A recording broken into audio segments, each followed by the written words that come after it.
नमस्कार। आज हम आप लोगों को बता रहे हैं महिला जनन प्रक्रिया का सचित्र वर्णन। इसके पहले मैं पुरुष के बारे में बता चुका हूँ और जनन प्रक्रिया के बारे में भी बता चुका हूँ और सभी अंगों के कहानी भी बता चुका हूँ। लेकिन आज हम बताने जा रहे हैं इसे में कि स्त्री जनन अंग किस तरह से कार्य करता है। तो सबसे पहले यह जानेंगे कि स्त्री जनन अंग किस प्रकार से कार्य करने के लिए तैयार हो जाता है। जब स्त्री किशोरावस्था पार करती है तो इसके शरीर में भी हार्मोन्स उत्पन्न होते हैं। जिस प्रकार पुरुष के शरीर में हार्मोन्स उत्पन्न होता है उसी तरह प्रकार स्त्री के भी अंग शरीर में जनन तंत्र बढ़ाने के लिए हार्मोन्स उत्पन्न होते हैं। जिस हार्मोन्स का नाम यहाँ पर लिखा हुआ है एस्ट्रोजेंस एंड प्रोजेस्टेरोन। तो यह क्या करता है, यह स्त्री के जनन अंगों में विकास करता है, साथ ही साथ ब्रेस्ट बढ़ जाते हैं, इसके शरीर में जनन अंगों पर बाल उत्पन्न होते हैं और कमर चौड़े हो जाते हैं। इसके बाद अंडाणु बनना तैयार हो जाता है। तो अंडाणु कैसे कहाँ बनता है, तो यह बनता है ओवरी में। इसके पहले मैं यह बताना चाहता हूँ कि इसमें एक चक्र चलता है, जिस चक्र को कहते हैं मासिक धर्म।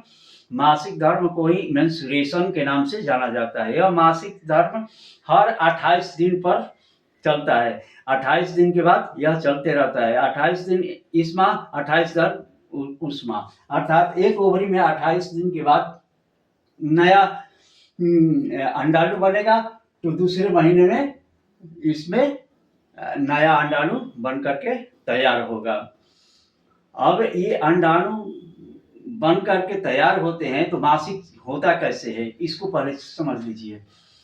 जब यहाँ अंडाणु ओवरी में तैयार होता है तो यह अंडाणु चला जाता है फलोपियन ट्यूब में। फलोपियन ट्यूब में जब आता है तो फलोपियन ट्यूब में आ करके यह अंडाणु शुक्राणु का निर्माण करता है, नहीं, शुक्राणु का इंतजार करता है। तो शुक्राणु का जब इंतजार करता है, यह 14 दिनों तक शुक्राणु का इंतजार करेगा। 14 दिनों तक यदि शुक्राणु नहीं मिल पाया तो वह क्या हो जाएगा, यह डिस्ट्रॉय हो जाएगा। डिस्ट्रॉय होने के बाद यूट्रस से क्या एक परत होता है, वह परत फट जाता है और फटने के बाद मेंस्ट्रुएशन चालू हो जाता है, यानी मासिक धर्म चालू हो जाता है और ब्लड के साथ वो बाहर विजाइना से बाहर निकल जाता है। पुनः 4 दिनों तक यह चक्र चलता रहेगा। 4 दिनों के बाद यह पूर्ण शांत हो जाएगा। शांत होने के बाद पुनः दूसरी ओवरी में नया अंडा तैयार होगा। नया अंडा तैयार होकर के चला जाएगा फलोपियन ट्यूब में और फिर यह फलोपियन ट्यूब में 14वें दिन आकर के इंतजार करेगा।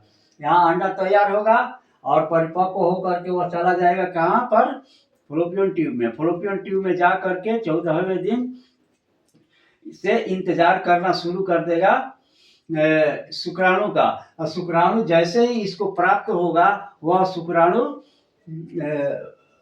निषेचित होना शुरू हो जाएगा, जिसको हम लोग निषेचन कहते हैं। यानी कि अंडाणु और शुक्राणु को मिलन क्या कहलाता है, निषेचन कहते हैं। निषेचन जब हो जाता है तो उस निषेचन के बाद कोशिका का निर्माण होता है, जिसको हम लोग जाइगोट कहते हैं। अब यह जाइगोट क्या होता है, यह जाइगोट आ करके गर्भाशय में चिपक जाता है, जिसको हम लोग इम्ब्रोय कहते हैं। यहीं पर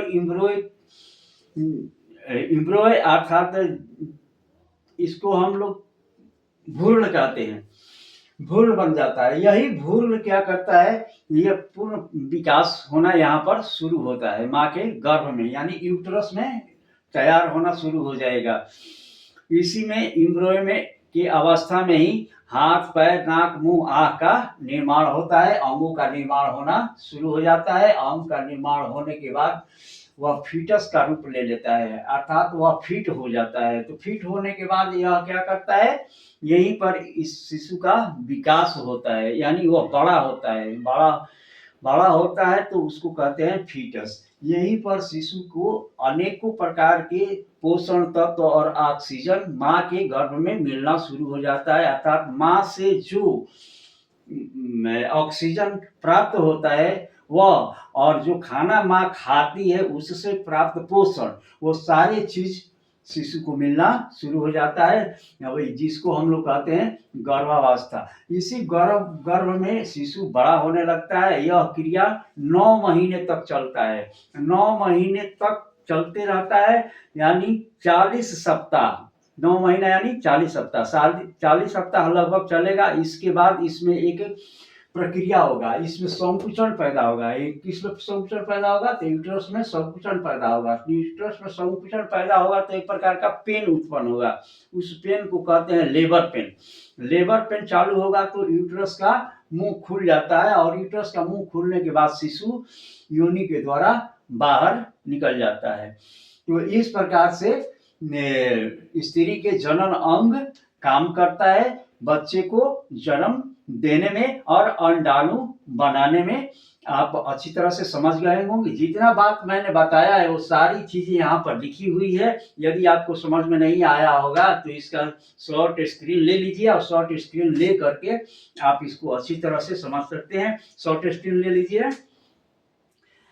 तो आज का पाठ समाप्त होता है, और कल मैं आपको यह बताऊंगा कि पुरुष के हार्मोन्स और स्त्री के हार्मोन्स में क्या अंतर होता है। Thank you.